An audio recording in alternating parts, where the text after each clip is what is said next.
Assalamualaikum warahmatullahi wabarakatuh. Bismillah walhamdulillah wassalatu wassalamu ala rasulillah Sayyidina maulana Muhammad ibn Abdillah wa ala alihi wa sahbihi wa man walah wa la hawla wa la quwata illa billah. Subhanallah alhamdulillah wa la ilaha illallah Allahu akbar wa la hawla wa la quwata illa billahil aliyyil azim. Adada kulli harfin kutiba wa yuktabu abadal abidin wa dahrad dahirin. Subhanaka la ilma lana illa ma 'allamtana innaka antal alimul hakim. Nawayna ta'alluma wa ta'lima an-naf'a wal intifa' wa tadhakkura wa tadhkir wal ifadata wal istifadah wal hassa 'ala tamassuki bi kitabillahi wa sunnati rasulih wa du'a'i ila al-huda wa dilala 'ala al-khair ibtigha'a wajhillahi wa mardatihi wa qurbihi wa thawabihi subhanahu wa ta'ala.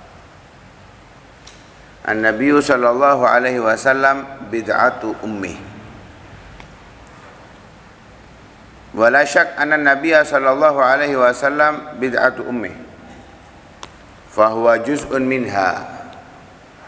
Tidak diragukan lagi bahwa Nabi Muhammad sallallahu alaihi wasallam merupakan bagian daripada ibundanya. Nah, setiap manusia selain Nabi Adam pasti ia adalah bid'atun min ummi, satu bagian daripada ibundanya. Waqad sabata anna Nabiy sallallahu alaihi wasallam qala an Sayyidah Fatimah radhiyallahu anha. Sudah menjadi ketetapan bahwa Nabi sallallahu alaihi wasallam pernah bersabda tentang Sayyidah Fatimah, dan hadisnya sahih, disebutkan di dalam Sahihul Bukhari. Hiya bid'atun minni. Diriwayatkan an Ibni Abi Mulaika anil Miswar bin Makhramah anna Rasulullah sallallahu alaihi wasallam qala Fatimatu bid'atun minni faman aghdabaha faqad aghdabani.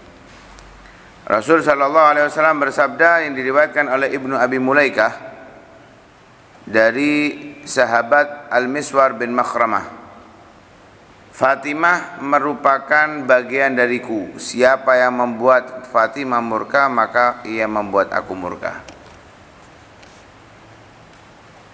Al-bid'ah, kata-kata bid'atun itu adalah al-qit'atu minal insan, bagian dari manusia. Sehingga wal walad juz'un min ummihi wa abihi. Anak itu adalah bagian dari ayah dan ibunya. Dan itu sudah jelas. Anak itu bagian dari ayah dan ibunya. Fasayyidah Fatimah qit'atun min abiha wa ummiha Khadijah radhiyallahu anha. Maka Sayyidah Fatimah itu adalah bagian dari Rasulullah dan ibundanya Sayyidah Khadijah radhiyallahu anha. Maka dari itu, wal qal bi anna Sayyidah Aminah ghairu najiyatin wa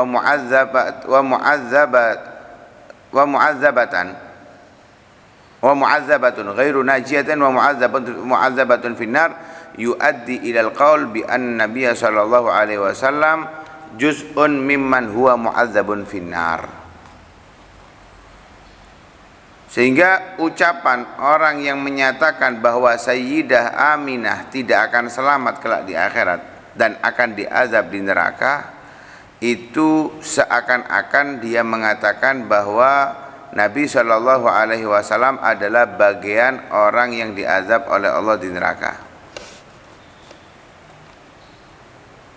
Jadi kalau menyatakan Sayyidah Aminah itu masuk neraka karena belum beriman kepada Nabi, maka secara tidak langsung ia menyatakan Nabi itu adalah orang yang terlahir dari orang yang masuk neraka, sehingga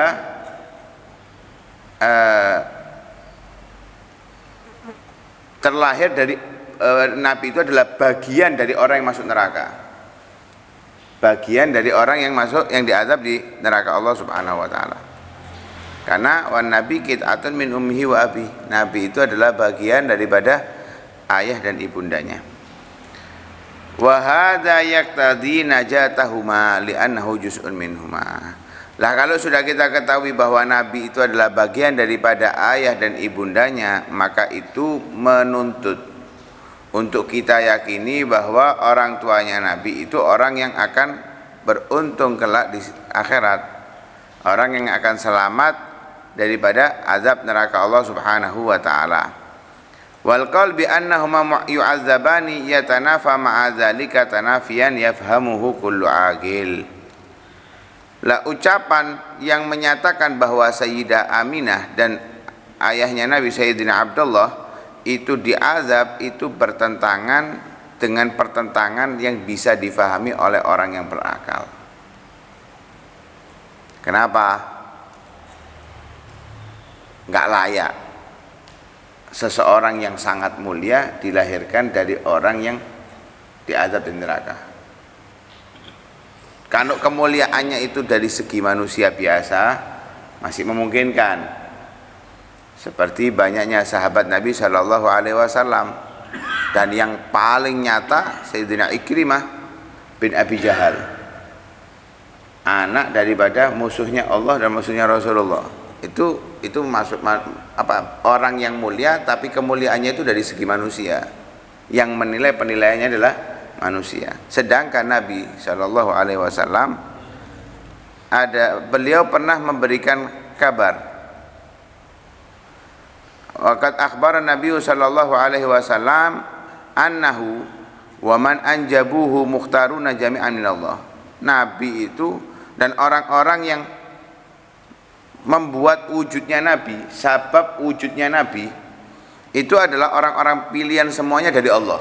Yang milih Allah, pilihan dari Allah, kemuliaannya dari Allah, bukan dari segi manusia.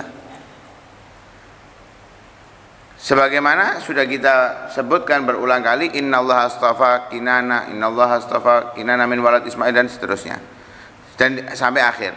Dan hadis ana khiyarun min khiyarin. Nabi menyatakan aku adalah orang yang baik dari orang yang baik dari orang yang baik. Itu semuanya memberikan isyarat bahwa kedua orang tua Nabi adalah orang-orang yang mulia. Wa idza kana sallallahu alaihi wasallam ya'muruna an natakhayyara inda zawaj muakkidan atharal usul fil furu' biqaulihi sallallahu alaihi wasallam takhayyaru linutafikum fa innal irqa dassas. Kalau saja Nabi sallallahu alaihi wasallam itu saat memerintahkan kita untuk memilih dalam pernikahan, untuk memberikan kekuatan bahwa hasil dari orang-orang dulunya dan keturunannya nanti itu adalah orang-orang baik, Nabi mengatakan takhayyaru linutafikum, pilihlah untuk menjadi wadah dari sperma kalian. Fa innal irqa dassas, karena hal itu sangat berpengaruh dalam hasil anaknya nanti. Sebagaimana juga kita sampaikan, iyakum wa khudra'id diman. Hati-hati dengan orang yang cantik, orang yang baik, tapi dari kalangan orang-orang yang dari wilayah, daerah, orang-orang yang buruk. Karena apa?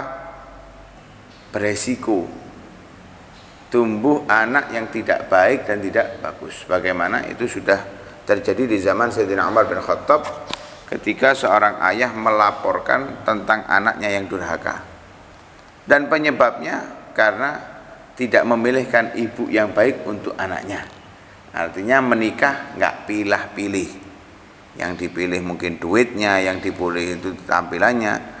Padahal yang paling penting adalah agama dan lingkungan yang ada di sekitarnya. Itu yang paling penting. Wa khiyaruna qad yusib wa yukhti. Kalau orang baik itu dilihat dari segi manusia seperti kita, mungkin dia bisa benar, mungkin dia bisa salah. Kalau kita yang milih pemilihan presiden, kita anggap mungkin presiden yang ini baik, kita pilih, ternyata ketika jadi nggak sesuai. Itu normal-normal saja pilihan manusia. Tapi ini yang memilih, walakinnallaha lam yada'il khiyar li abaihi wa ummatihi.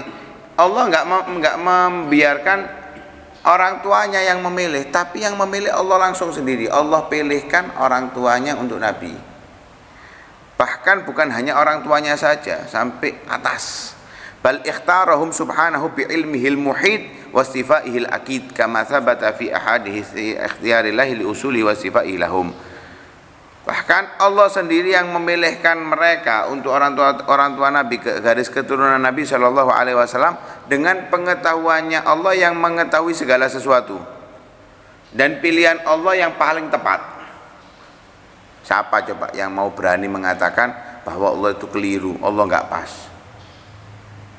Kecuali orang-orang kafir, kecuali orang-orang munafik. Semua yang dipilihkan oleh Allah, dari manapun, dari siapapun, untuk siapapun, itu adalah yang terbaik. Bukan pilihan kita yang terbaik, tapi pilihan Allah. Apalagi ini untuk Nabi, makhluk yang paling dicintainya, manusia yang paling mulia. Nggak mungkin toh pilihannya sembarangan. Nggak mungkin toh pilihannya itu orang-orang rendahan. Pasti orang-orang yang mulia. Sebagaimana yang disebutkan di dalam hadis-hadis tentang pilihan Allah untuk asal muasal Nabi dan yang dipilihkan oleh Allah dari mereka. Bagaimana hadis innallaha astafa Kinanah min walad Ismail, Allah pilih Kinanah itu dari keturunan Ismail. Wastafa Quraisyan min Kinanah, Allah pilih Quraisy itu dari Kinanah. Wastafa min Quraisy Bani Hashim, Allah pilih Quraisy itu dari Bani Hashim. Wastafani min Bani Hashim, dan aku dipilih oleh Allah dari Bani Hashim. Fa ana khiyarun min khiyarin min khiyarin, maka aku adalah orang pilihan dari orang pilihan dan dari orang pilihan. Sehingga faman ta'ana fi ayyi halaqatin min halaqati nasabihi syarif fa innama yaruddu 'ala nabi sallallahu alaihi wasallam qaulah wa yad'an fi ikhtiyarillahi ta'ala li nabi sallallahu alaihi wasallam aba'ahu wa ummahatihi wa ajdadahu wa jaddatihi wa la yusaddiq bi ihatati ilmillahi biman yakhtaruhu wal iyadu billah. Wa yaruddu ahadits al-khirah wal istifa allati rawaha ahlul hadis. Sehingga orang yang menuduh pada satu lingkup atau satu orang daripada garis keturunan Nabi Shallallahu Alaihi Wasallam ke atas, satu aja, itu secara tidak langsung dia menolak sabdanya Nabi Shallallahu Alaihi Wasallam. Dan ini hadisnya sahih, menentang hadisnya Nabi yang sahih. Yang dhaif aja nggak boleh ditentang, apalagi yang sahih. Kalau maudhu boleh ditentang, karena bukan dari ucapannya Nabi. Yang dhaif aja tidak boleh ditentang. Mungkin tidak bisa dijadikan dalil hukum, tapi boleh hanya sekedar untuk fadhailul a'mal. Tapi tidak boleh ditentang hadisnya Nabi SAW. Oh ini hadis dhaif, buang. Nggak boleh.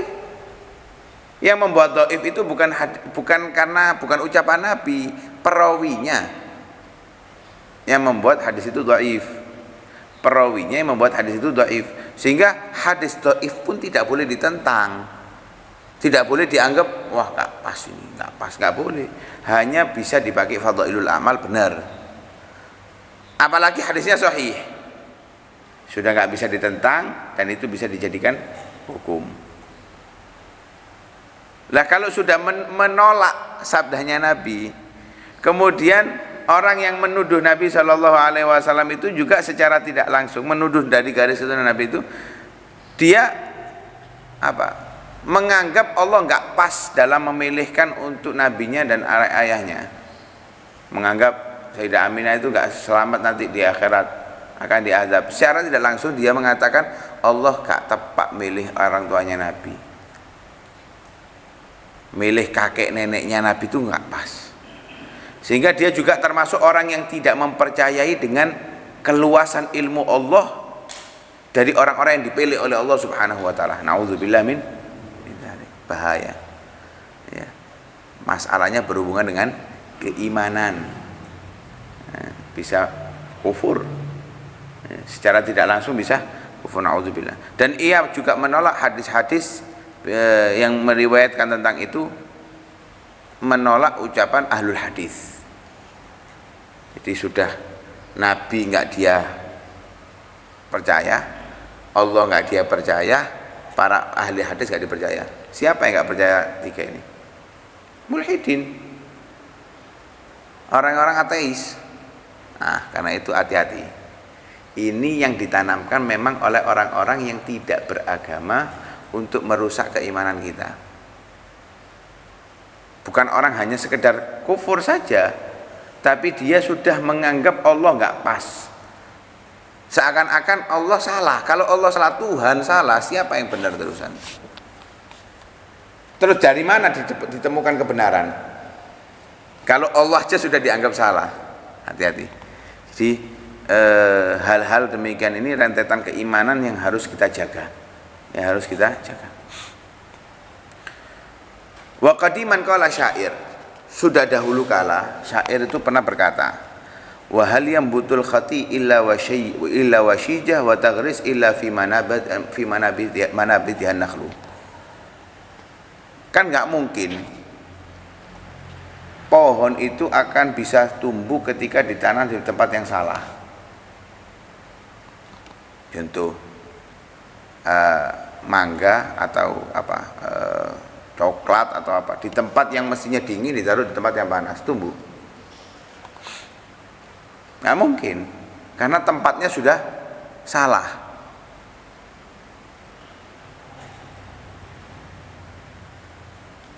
Kalau tempatnya benar, kurma pun akan berbuah. Kurma itu kalau sembarang tempat bisa berbuah, jarang. Kalau ada pun satu atau dua. Kita temukan kurma pohonnya bisa berbuah di Indonesia wis. Sedikit yang bisa berbuah dari pohonnya kurma. Kenapa? Bukan tempatnya. Tapi ketika di tempat yang tandus, setahun bisa 2 kali panen. Kenapa? Sudah tempatnya memang. Begitu juga Nabi itu mulia, istimewa. Masa ditempatkan oleh Allah di tempat yang nggak pas, wadai sampah, di sini mutiara, mungkin? Nggak mungkin. Setakono bakul cincin dulu, cincin larang, wadai larang tegak. Cincin larang, wadai larang. Gak mungkin cincin larang wadai itu 5.000-an, semwelek ngono, wis blekedek ngono. Ya gak payu diwara palsu. Begitu juga orang tuanya Nabi ini mulia semua, garis keturunan Nabi ini mulia semua. Karena apa? Yang dialiri, yang dilewati itu adalah yang lewat dari mereka itu adalah Nabi Shallallahu Alaihi Wasallam. Nggak mungkin sembarangan. Begitu juga pohon itu ketika ditempatkan pada posisinya dia akan mengeluarkan buah yang indah, buah yang nikmat. Wala syakka aidan annahu sallallahu alaihi wasallam a'zam mubarak barakallahu fihi wa baraka alaihi wa ja'alahu mubarakan aina makan wa fi dzatihi wa dzarratihi. Tidak diragukan pula bahwa Nabi sallallahu alaihi wasallam adalah paling agungnya keberkahan yang diberikan oleh Allah Subhanahu wa taala. Baik dari tubuhnya Nabi atau dari ucapan Nabi ataupun dari segala sisinya Nabi sallallahu alaihi wasallam dimanapun dan kapanpun. Nabi itu penuh dengan keberkahan, dan itu riwayat tentang keberkahan Nabi sudah banyak. Dari saat Nabi di kandungan ibunya, saat Nabi dilahirkan, saat mau disusui oleh Halimah As-Sa'diyah. Banyak keberkahan yang didapatkan Halimah As-Sa'diyah setelah balik ke Mekah. Diasuh oleh kakeknya memiliki keberkahan yang lebih daripada sebelumnya. Diasuh oleh pamannya Sayyidina Abi Thalib yang nggak punya apa-apa tapi mendapatkan keberkahan, segala kebutuhannya semua tercukupi. Dengan adanya Nabi ini belum diangkat jadi Nabi sudah memberikan keberkahan, apalagi saat dijadikan Nabi. Lah, fa amma zat huwa dzarratu syarifah inna fayyadhah bil barakat wal khairat. Adapun zatnya Nabi dan semua yang berhubungan dengan Nabi yang mulia itu menjadi aliran dari keberkahan dan kebaikan. Fama massat yaduhu syarifatu aman wala syaraban illa sarat fihi barakah. Nabi enggak nyentuh makanan atau minuman kecuali akan muncul keberkahan di situ. Ya, ketika Nabi makan dengan Sayyidina Abi Thalib, yang mestinya makan itu hanya cukup untuk 2 orang, bisa cukup untuk semua sekeluarganya Abi Thalib dengan putra-putrinya Abi Thalib. Begitu juga saat Nabi Shallallahu Alaihi Wasallam sudah waktunya menyusu ke Sayyidah Halimah, tapi saat itu Sayyidah Halimah memang benar-benar nggak keluar, bahkan putranya sendiri itu sampai nangis-nangis kelaparan, tapi langsung mengalir deras, bahkan untuk saudaranya, untuk anaknya Halimah sendiri sudah kenyang-kenyang. Keledai yang ditunggangi Nabi saat itu dengan Sayyidah Halimah, yang awalnya loyo letih, yang berangkat itu sampai terlambat, sampai mendapatkan bagian terakhir untuk mendapatkan anak, pulang mereka duluan disalib oleh Sayyidah Halimah.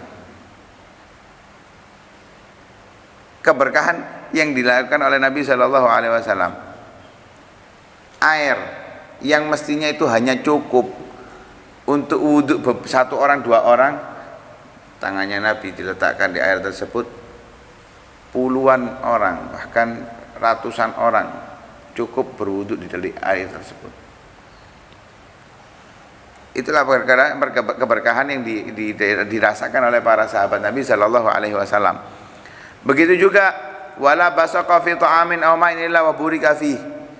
Ketika Nabi itu meludahkan sesuatu di makanan atau air, berkah.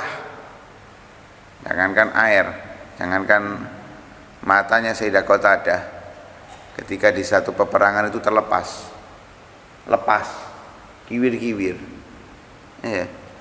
Jadi matanya itu kiwir-kiwir dibawa ke Nabi SAW, dikembalikan oleh Nabi sehingga lebih terang dari sebelumnya. Salah satu sahabat juga tangannya patah saat perang. Bayangkan tangannya patah, kena tebas pedang itu patah, sudah lepas, dibawa ke Nabi disambung, nggak pakai operasi, nyambung. Nah, ini semuanya ada di dalam riwayat hadis. Kemudian Sayyidina Ali saat mau perang Khaybar terkena katarak, ada romat di matanya. Akan dipilih oleh Nabi untuk menjadi pemimpin saat itu di Khaybar, tapi uzur, sampai ditanya Rasulullah, mana Ali? Uzur Rasulullah, asabahu ramat, kena ramat panggil, satu matanya kena, ditiup oleh Nabi, langsung matanya itu lebih sehat, lebih terang daripada yang sebelumnya, dari yang nggak kena katarak tadi, ramat tadi. Begitulah yang dirasakan oleh mereka, dan mereka itu melihat secara nyata dari Nabi Shallallahu Alaihi Wasallam. Wala masajismu syarif Shallallahu Alaihi Wasallam sabun illa halat fil barakah. Pakaian yang bersentuhan dengan kulitnya Nabi berkah. Pakaian yang bersentuhan dengan kulitnya Nabi berkah. Semuanya memiliki keberkahan. Fakaifa la tahillu barakatuhu sallallahu alaihi wasallam fi abihi alladhi kana nurun nabi sallallahu alaihi wasallam fi wajhihi wa fi ummi allati intaqala nuruhu ilaiha indama hamalat bihi wa waladathu wa akramahu Allah taala bi an ja'alahu sallallahu alaihi wasallam juz'an minha. Bagaimana coba kalau di masa hidupnya Nabi mereka itu mendapatkan keberkahan Nabi dengan hanya sekedar bersentuhan saja dengan Nabi. Terus masa keberkahan itu enggak ada pada orang tuanya Nabi, yang saat itu Nabi itu masih menjadi cahaya yang menerangi wajahnya, kemudian pindah ke ibunya ketika ibunya mengandungnya dan melahirkannya.